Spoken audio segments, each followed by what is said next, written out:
সভাপতি ডাক্তার দেওয়ান মোহাম্মদ আলাউদ্দিন বক্তব্য পেশ করার জন্য বিনীত অনুরোধ জানাচ্ছেন।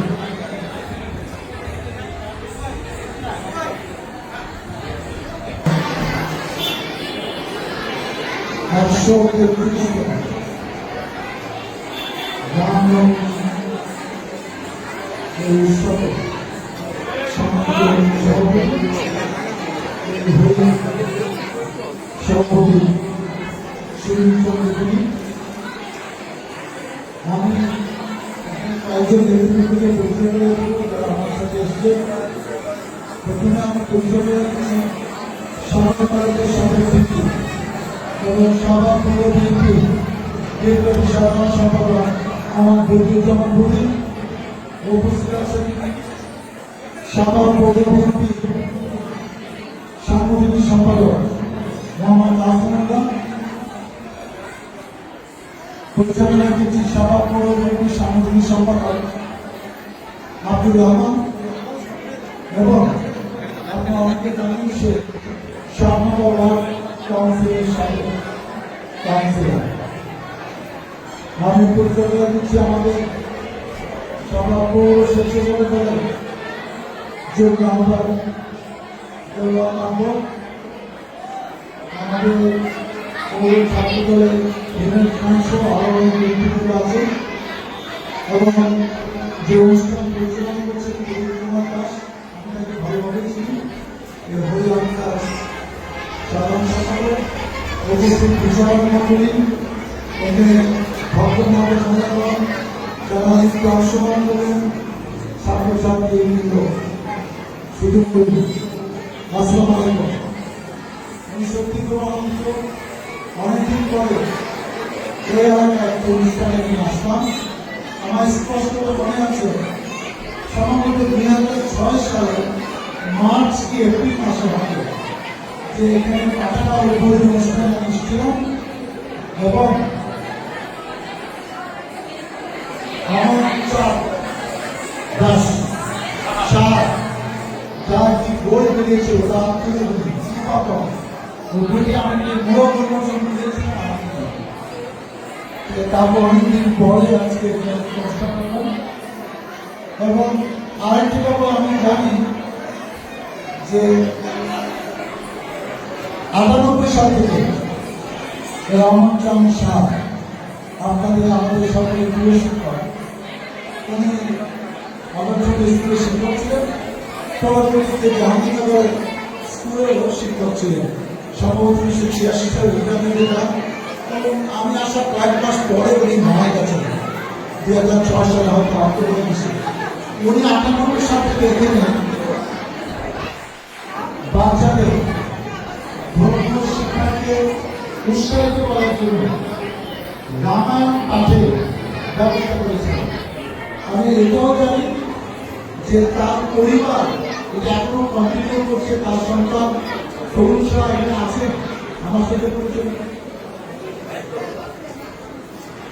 তরুণ শাহ তাদের তত্ত্বাবধানে নেতৃত্বে অর্থায়নে এই অনুষ্ঠানটি ধারাবাহিকভাবে পারিবারিক ঐতিহ্যের টানে এটা প্রতি বছর হচ্ছে। তাকে আমি সেলুট জানাই।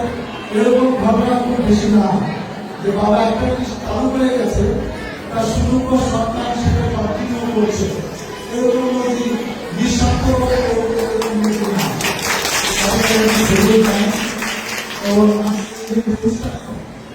সামনে আমাদের ধর্মীয় শক্তি এবং আমাদের রমজান মাস চলছে, যদিও আমাদের সদস্য রমজান হয়ে গেছে এবং এই সময় একই সাথে আপনাদের একটি গুরুত্বপূর্ণ অনুষ্ঠান। আমার সবচেয়ে ভালো লাগছে যে আপনারা এই পুজোর দূষণে আমাদের যে আগ্রহ আত্মীয় ভাব দিয়েছে। গতকাল আমার সাথে দেখা করে আসছে স্যার মায়ের সাথে সেটা কিন্তু হবে এখন দেখেন ধর্মীয় চর্চা কেন করতে হয়। আমাদের কিন্তু মাদ্রাসাতে ধর্মীয় চর্চা হয়, আমরা যারা লেখাপড়া শিখছি আমাদের দিকেটা আছে, কিন্তু ভয়টা যদি না থাকে আমি কিন্তু বারবার চারটা ছেড়ে যাব, অন্যায় করতে পারি এবং এমন সব কাজ করতে পারি যেটা আমার করা উচিত না। কিন্তু আমি যদি ভয় পাই, দুর্বলের সৃষ্টিকর্তা আছে, অনেক আছে, তার কাছে আমাকে অর্জুন দিতে হবে। তাহলে কিন্তু বিবেকটা এবং ওই ভয়টি আমি সঠিকভাবে করতে পারবো, সঠিক কাজ করতে পারবো। মুসলমানদের জন্য ধর্মীয় চর্চার সুযোগ আছে, কিন্তু হিন্দুদের কিন্তু এটা সাধারণ ছিল না। আমি জেনে খুশি হয়েছি যে 98 সাল থেকে রামায়ণে 24 একটা ওয়ান আপ বাল্মীকি যিনি রচনা করেছেন, এবং সে অনেক আগে রচনা কথা সেটা আমি জানি না। এবং আমরা কিছু কিছু ঘটনাও জানি যে সেখানে কৌশল রাজ্যের একটি সহ অযোধ্যা রাজপুত্র সে রামের কাহিনী ধারাবাহিকে বলা হয়েছে। এবং আমাদের যেটা মনে আছে যে তার স্ত্রী সীতাকে অপহরণ করেছে লঙ্কা রাজা, আপনারা রাক্ষস রাবণ অপহরণ করেছে, তাকে বন্দি করেছে, তাকে উদ্ধার করতে গিয়ে যুদ্ধ হয়েছে, সেই যুদ্ধে সে মারা গেছে। সেই সীতা কেমন করে সেটাকে পরীক্ষা দিতে হয়েছে যে সে সত্যি সামনে আছে কিনা, তাকে কয়লা উপর দিয়ে হেঁটে দিতে হয়েছে, তুলাতে পরীক্ষা পাস, তুলার থেকে সেই ঘন কিনা, ওজন বাদ কিনা, সব পরীক্ষা পাস করার পর কিন্তু তার নিস্তার হয় না। আমাদের সমাজটা এমন সে সবাইকে নিস্তার দিয়ে সে পাতালে চলে গেছে নিজে নিজে। এই যে কাহিনী সেটা কিন্তু পেয়েছে সাত কারণে। এবং আমি আজকে যে বার্তা শুনলাম, এদের প্রতিনিধিত্ব হয়েছে তারা বিরাট কাছেরা, তারা রাজনীতি করে। আমরা তো এত কিছু জানি না, বেশি করতে গেলে এইসব পণ্ডিতদের সামনে আমরা ভুল বলতে হয় কিনা, সেই গানটা নিয়ে আপনারা ভালো থাকেন। এবং আপনারা যার জন্য আপনারা রাজনীতিকে পালন করবেন। আমাদের রাজনীতিকে নিয়ে অনেক মজা মজা কাহিনী আছে, আমরা সুন্দর সুন্দর কথা বলি, কিন্তু আপনি যখন বিপদে করবেন আপনারা আমাদের ডাক আমাদের পাশে পাবেন।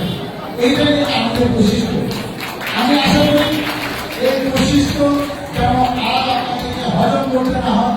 5ই আগস্টের পরে নতুন করে আমার বাংলাদেশকে নিয়ে ভাবছি, আপনারা ভাবছেন, নতুন প্রজন্ম ভাবছেন। আমরা আশা করবো যে সেই পুরানো মানদাটা আমার আমলে যেসব বাজে বাজে কনসেপ্ট রাজনীতির নিয়ে আছে সেই চর্চা আপনারা হবে না। নতুন কিছু হবে যেটা সত্যিকারের জনগণের জন্য, জনকল্যাণে আমাদের আজকে যারা এমন কিছু দাবি করে নাই, আমি বলবো যে কবে নির্বাচন হবে, কবে আমি দায়িত্ব পাবো সেটা চিন্তা পাবেন। ছোটখাটো কোনো যদি আমার কাছে সহযোগিতা চান, আমার সাথে আপনি ঈদের পরে আসবে, আপনার পৌঁছিল অল্প কিছু টাকা গ্রহণ করতে তৌফিক আমার আল্লাহ দিয়েছে। আমি প্রতিদিন আমি দিয়েছি, আমার অনুদান দেওয়ার জন্য 1 বছর অপেক্ষা করতে হবে, তাহলে আমার নিজের একটু অসহায় মনে হয়। আমি একজন নেতা হিসাবে, সাবেক সংসদ সদস্য হিসাবে, একজন সরকার ব্যক্তি হিসাবে এখানে পদোন্নতি করা হয়েছে, ওনার কিছুই দেওয়ার ক্ষমতা নাই। এরকম নেতা এবং প্রধানমন্ত্রী দরকার নেই। আমি দিতে পারবো, আপনারা আমার কাছে সমস্যা এসে করে আমি আমার সাধ্য অনুযায়ী আপনাদের সহযোগিতা করবো। পরিশেষে আজকে যে আমরা এই সাংস্কৃতিক কর্মকাণ্ড করলাম, আমার যারা সাথে আসবে তারা বলবো যে ভাই আমরা অন্য সময় অন্য মাল দেবি, আজকে এটা কি টাকা? আমি কি তুমি রামায়ণ করছো? হিন্দু ধর্মের কাহিনী জানো? কিছুই তো জানো না। এই নাচের মধ্যে দিয়ে তারা কাহিনী বলছে, যে কাহিনী আমি জানি না, কিন্তু ওনারা সব করছে। তাদের এখন কঠিন কিছু না, ভূতার দরকার নাই, খালি দেখো চোখ দিয়ে যে এইটা করা কত কঠিন, যে কেউ এরকম দিতে পারবে না। সবাইকে আমার শুভেচ্ছা, অনেক ভালো লাগলো, অনেক মুক্ত হলাম এরকম 2টা দিন থেকে। আমি এই হরিণ আকাশ সবাইকে আমার শুভেচ্ছা, অভিনন্দন। আগামী দিন আমি আপনাদের পাশে থাকবো, সাথে থাকবো, এই প্রত্যাশা। ধন্যবাদ ডাক্তার জনাব মোহাম্মদ সালাউদ্দিনকে মূল্যবান বক্তব্য রাখার জন্য। ডাক্তার মোহাম্মদ সালাউদ্দিন ভাইকে আমি একটু অনুরোধ করবো